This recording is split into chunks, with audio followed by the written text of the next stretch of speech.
Hey there car fans. Alright, so in this video we're going to talk about the Shelby Drop. What it is, how we deal with it with our components, and what the benefits are.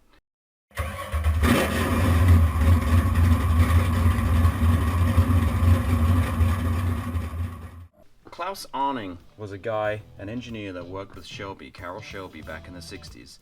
And he figured out that if you dropped the upper control arm slightly on the front suspension, you can actually improve what's called the camber gain in the front suspension. And what this does is it helps to keep more of the tire's contact patch on the ground when the cars are cornering.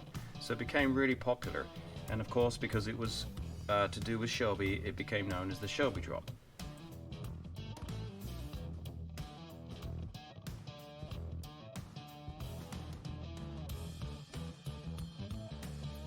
With our control arms, our tubular control arms for conventional springs and also in our coilover kit, you have a couple of options on the cross shaft. This is the shaft that mounts the control arm to the shock tower. So the original way we used to do this, and is still available, comes as standard, would be this straight shaft. So basically, if you wanted to perform the Shelby Drop to your car, it is optional with our components. You don't have to do it. You could use the original holes if you wanted to.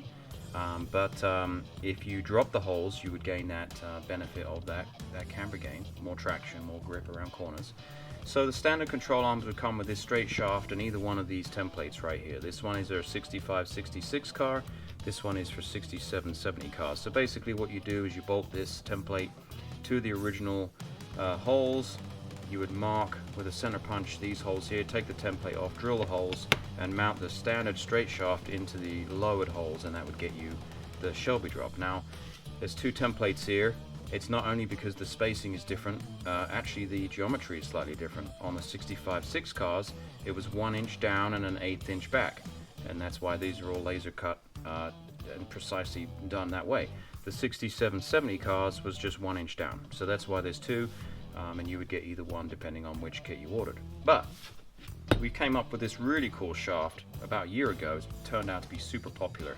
And what this does is basically puts the arm in the dropped holes, hole position without drilling any holes. These are the original locations for the original holes, but then the arm is dropped down to the Shelby spec or Klaus Arning spec position without drilling any holes. So this is an optional shaft. It's available on our coilover control arms and also our tubular arms that use the conventional style spring and roller perch. So let's have a look at how this mounts on the car. So here you go. Here's the drop shaft mounted to a shock tower. Just happens to be on our coilover display, but you get the idea.